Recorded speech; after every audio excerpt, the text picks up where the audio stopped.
Good evening. Hello everyone. Welcome again to my channel Belal Language School. Today we are going to learn about past progressive or continuous tense. আজকে আমরা ইংরেজিতে চলমান অতীতকাল সম্পর্কে বিস্তারিত জানব। তাহলে এখানে লেখা আছে past progressive, যাকে আমরা continuous tense বলি, অর্থাৎ চলমান অতীতকাল। অতীতকালে কোনো একটি কাজ শুরু হয়ে শেষ হয়ে গিয়েছিল, সেটাই হচ্ছে পাস্ট সিম্পল। আর অতীতকালে কোনো একটি কাজ শুরু হয়ে কিছুক্ষণ সময় চলছিল, সেটাকে বলা হয় পাস্ট প্রগ্রেসিভ অথবা পাস্ট কন্টিনিউয়াস টেন্স। আর এই টেন্সের ভার্বের গঠনটা হলো ওয়াজ ওয়ার ডুইং, অর্থ হচ্ছে করছিল বা করতেছিল, করছিল বা করতেছিল। তাহলে ভার্বের পরিবর্তিত রূপটি হচ্ছে ওয়াজ ওয়ার ডুইং, অর্থ হচ্ছে করছিল। ওয়াজ অথবা ওয়ার যে কোনো একটি নিয়ে ভার্বের সাথে আইএনজি দিলেই হবে করছিল। ডু অর্থ করা, ডুইং অর্থ করছে, ওয়াজ ওয়ার ডুইং অর্থ হচ্ছে করছিল, অতীতকালে করছিল। তাহলে এখানে ভার্বের বিভিন্ন রূপ সেন্টেন্সে আমরা দেখে নিচ্ছি। I was doing the work, আমি কাজটি করছিলাম। ওয়াজ ডুইং এই দুইটি মিলে ভার্ব হবে এবং এর অর্থ হচ্ছে করছিল বা করছিলেন বা করছিলাম, আইয়ের সাথে করছিলাম। আই ওয়াজ ডুইং আমি করছিলাম দ্য ওয়ার্ক কাজটি। I was doing the work আমি কাজটি করছিলাম। I was not doing the work আমি কাজটি করছিলাম না বা করিনি। ওয়াজ নট ডুইং তিনটা মিলে ভার্বের রূপ হয়েছে করিনি বা করছিলাম না। ওয়াজ আই ডুইং দ্য ওয়ার্ক আমি কি কাজটি করছিলাম? এখানে শুধু এই অক্সিলারি ভার্বের পজিশনটা চেঞ্জ হলেই কোশ্চেন হয়ে যায়। পজিশন চেঞ্জ মানে এখানে সেন্টেন্সের অর্ডারটা একটু অন্যরকম হবে, অর্থাৎ সাবজেক্টের আগে হেল্পিং ভার্বটা চলে যাবে। ওয়াজ আই ডুইং আমি কি করছিলাম? ওয়াজ আই নট ডুইং আমি কি করছিলাম না?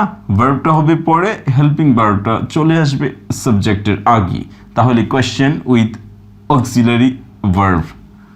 তারপর হোয়াট ওয়াজ আই ডুইং আমি কি করছিলাম? কোয়েশ্চেন উইথ অক্সিলারি ভার্ব, ওই কোয়েশ্চেনটাই থাকবে, সামনে শুধু হোয়াট বা ডব্লিউএইচ শব্দটা আসবে, কিন্তু গঠন আগেরগুলোর মতোই থাকবে। বাকি অংশটা ওয়াজ আই ডুইং একই থাকবে, সামনে হোয়াট আসবে। হোয়াট ওয়াজ আই ডুইং আমি কি করছিলাম?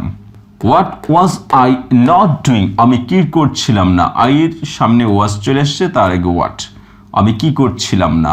তার পরবর্তীতে এখানে শুধু পজিটিভটা লেখা হয়েছে, নেগেটিভ একটা দিয়েছি what was I not doing আমি কি করছিলাম না। বাকিগুলোর ক্ষেত্রে ঠিক একই রকমের নেগেটিভটি হবে, তাই পজিটিভটি শুধু অর্থসহ বলছি। এবং ভার্বের রকম ফের, অর্থাৎ ভার্বের যে ভিন্ন রূপ হয় সেটা লক্ষ্য করবেন, কোনটা কোথায় বসেছে, পজিশন দেখবেন, ডুইং কোথায় বসেছে, ওয়াজ কোথায় বসেছে।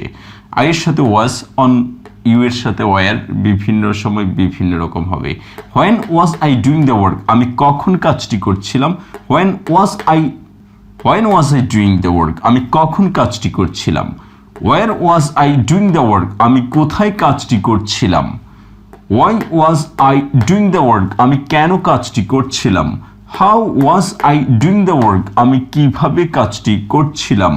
হু ওয়াজ ডুইং দ্য ওয়ার্ক কে কাজটি করছিল? Who were doing the work কারা কাজটি করছিল? হু এর পর ওয়াজ বললে একজন, হু এর পর ওয়ার বসলে একের অধিক বুঝাবে, অর্থাৎ প্লুরাল বুঝাবে। হুইচ ওয়াজ আই ডুইং আমি কোনটি করছিলাম? কাজকে যেহেতু জিজ্ঞেস করা হয়েছে তাই শেষে কাজ শব্দটা অর্থাৎ অ্যান্সার কোশ্চেনের সাথে থাকবে না। হুইচ ওয়াজ আই ডুইং আমি কোনটি করছিলাম? Which work was I doing আমি কোন কাজটি করছিলাম? হুইচ এরপর ওয়াজ দিয়ে করতে পারেন, হুইচ এরপর আবার নাউনটা দিয়েও করতে পারেন। তারপর প্রিপোজিশন সহ with whom was I doing the work আমি কার সাথে কাজটি করছিলাম। তারপরে এখানে আসুন, by whom was I doing the work আমি কার দ্বারা কাজটি করছিলাম। To whom was I sending a letter আমি কাকে একটি চিঠি পাঠাচ্ছিলাম। এখানে ডুইং দিয়ে হচ্ছে না, তাই অন্য ভার্ব নিয়ে এসেছি। তারপরে এখানে লেখা আছে what for was I doing the work আমি কিসের জন্য কাজটি করছিলাম। হোয়াটের পরেও ফরকে আপনি বসাতে পারেন, হোয়াটের আগেও বসাতে পারেন। For what was I doing the work আমি কিসের জন্য কাজটি করেছিলাম। How much was I doing the work, আমি কতটুকু কাজ করছিলাম। How much was I doing the work, আমি কতটুকু কাজ করছিলাম। How much time was I doing the work, আমি কত সময় কাজটি করছিলাম। মার্চের সাথে টাইম দিলে একরকম হতো, হাউ মাচ কতটুকু, হাউ মাচ টাইম কতটুকু সময় বা কতক্ষণ। এইটার আরেক রকমের হয় how long was I doing the work, আমি কতক্ষণ কাজটি করেছি অথবা কতক্ষণ কাজটি করেছিলাম। How many mangoes was I picking up, আমি কতগুলো আম কুড়িয়েছিলাম। How far was I doing আর how far was I going, আমি কত দূর গিয়েছিলাম বা কত দূরত্বে গিয়েছিলাম। How many times was I doing the work, আমি কতবার কাজটি করেছিলাম। হাউ মেনি টাইমস মিনিং কতবার, was I doing the work. তারপরে হচ্ছে whose work was I doing, আমি কার কাজটি করছিলাম। From which was I taking pen, আমি কোনটি হতে কলমটি নিয়েছি। From which box was I taking pen, আমি কোন বাক্স হতে কলম নিয়েছি। আবার আরও হতে পারে through which was I taking the pen, আমি কার মাধ্যমে বা কার মধ্য দিয়ে পেনটা কলমটা নিয়েছি। থ্রু হুইচ কার মাধ্যমে বা কোনটির মাধ্যমে।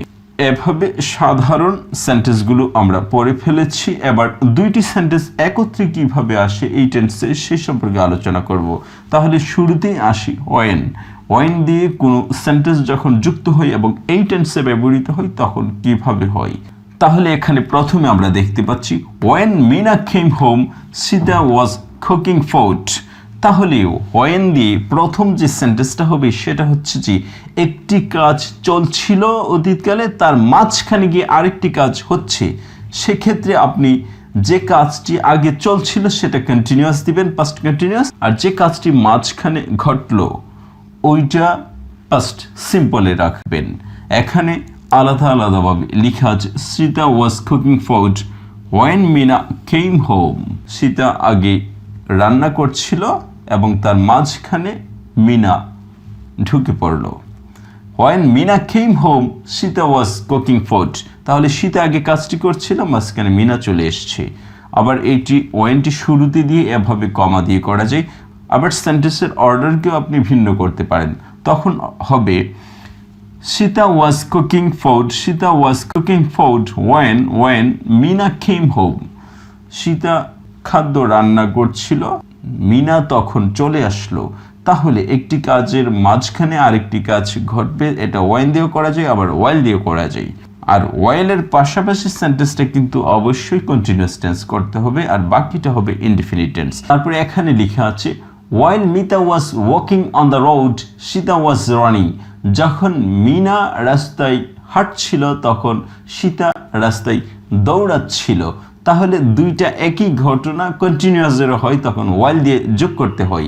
অর্থাৎ একই সময়ে দুইজন ভিন্ন ভিন্ন কাজ করছে বা করছিল, অর্থাৎ একই সময়ে দুজন ভিন্ন ভিন্ন কাজ করছিল, তখন এইটাও কন্টিনিউয়াস হবে এইটাও কন্টিনিউয়াস হবে, মাঝখানে ওয়াইল দিয়ে যুক্ত করতে হবে। এটা শুরুতেও থাকতে পারে আবার মাঝখানেও থাকতে পারে। শুরুতে দিয়েছি আবার মাঝখানে। Sita was running on the road while Mita was walking. Sita যখন মিতা হাঁটছিল তখন সীতা রাস্তায় দৌড়াচ্ছিল। আপনি বাংলা যেভাবে অর্থ বলবেন ইংলিশটাকে ঠিক সেভাবেই বানিয়ে নেবেন। তারপরে এখানে লেখা আছে while running Sita Mita was walking on the road. আবার এখানে দুইটি সেন্টেন্সকে একটি সেন্টেন্স আপনি ফ্রেজও বানিয়ে ফেলতে পারেন। তখন ওয়াইলের পরে ভার্বের আইএনজি চলে আসবে এবং একটা অবজেক্ট আসবে, তারপরে একটা সাবজেক্ট আসবে এবং বাকি টেন্সটা কন্টিনিউয়াস হবে। Running Sita Mita walked on the road. তারপর সেন্টেন্সে এখানে দেখতে পাচ্ছেন Mina was reading at the time then yesterday last day. তাহলে অতীতকালের সময়কে যখন ইন্ডিকেশন করা থাকবে তখন এটা পাস্ট সিম্পলও নিতে পারেন, পাস্ট কন্টিনিউয়াসও নিতে পারেন। আপনি অর্থ দেখে বুঝবেন এটা কোন টেন্সে নিতে পারেন, কিন্তু অতীতেই নিয়ে যেতে হবে। তারপরে এখানে কন্টিনিউয়ালি মানে চলমান কোনো ধারা, চলমান কোনো কাজ আপনি আগে ধরে করছেন সেইটাকে বোঝাতে হলে আপনি এই কন্টিনিউয়াস টেন্সে ব্যবহার করতে পারেন। I was trying my best pass the exam. আমি পরীক্ষা পাশ করার জন্য যথাসাধ্য চেষ্টা করছি। He was growing up so fast or so quickly. সে খুব দ্রুত বেড়ে যাচ্ছে বা বড় হচ্ছে। এছাড়াও আপনি যখন প্রিপোজিশন দিয়ে এভাবে করবেন At 7 a.m. I was taking breakfast. সকাল 7টায় আমি নাস্তা করছিলাম। তাহলে অতীতে যখন একটি কন্টিনিউয়াস ধারা বোঝাবেন তখন এটা প্রেপোজিশন সহ এভাবে লিখতে পারেন। এখানে আরো কিছু শব্দ দেওয়া আছে যে শব্দগুলো কখনো কন্টিনিউয়াস হয় না।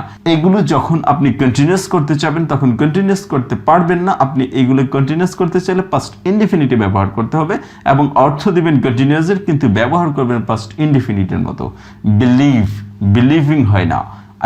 I am believing or I was believing him, এটা হয় না। I believed him, আমি তাকে বিশ্বাস করলাম বা আমি তাকে বিশ্বাস করছি। I believed him, আমি তাকে বিশ্বাস করছি মানে বিশ্বাস করলাম। এভাবে বাকিগুলো ডাউট সন্দেহ, ফিল অনুভব করা, ইমাজিন কল্পনা করা, নো জানা, লাইক পছন্দ করা, প্রিফার অধিকতর পছন্দ করা, লাভ ভালোবাসা, হেট ঘৃণা করা, রিয়েলাইজ বুঝতে পারা, আন্ডারস্ট্যান্ড বুঝতে পারা, রিকগনাইজ চিনতে পারা, রিমেম্বার স্মরণ করা, সি দেখা, সাপোজ অনুমান করা, থিঙ্ক চিন্তা করা, ওয়ান্ট চাওয়া, উইশ ইচ্ছা করা। তাহলে এই শব্দগুলো কখনো কন্টিনিউয়াসলি ব্যবহার করতে পারবেন না, কিন্তু আপনি পাস্ট সিম্পলে ব্যবহার করবেন, অর্থ দিতে পারবেন পাস্ট কন্টিনিউয়াসের।